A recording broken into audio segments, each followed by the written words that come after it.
¿Sabías que, en Doom, los demonios más antiguos y experimentados son conocidos por ser los mejores calificados para liderar, comandar e incluso domar las huestes del infierno? Sin embargo, su cultura de la autoridad se basa en el respeto, pero también la intimidación. En palabras simples, tu puesto debe ganarse, no cederse.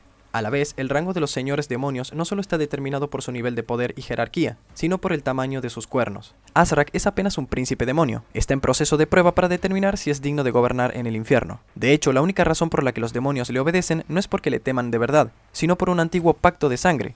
Por eso sus cuernos son cortos y no muy prominentes, o mejor dicho, poco desarrollados, porque no está preparado para convertirse en un auténtico rey demonio y señor oscuro. Su meta era la de matar al Slayer, y así probaría que era digno de un puesto prestigioso en el infierno. Mientras solo te teman a ti, jamás podré ser rey.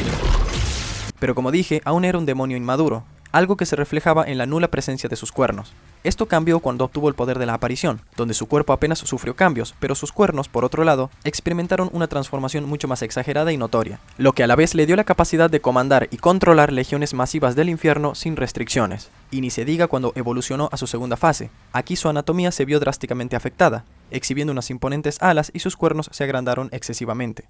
I think we get the sense right away that he is a young prince by the horns. They're intentionally small, kind of like a baby deer, because he's not fully grown yet, you know, and he's a young prince.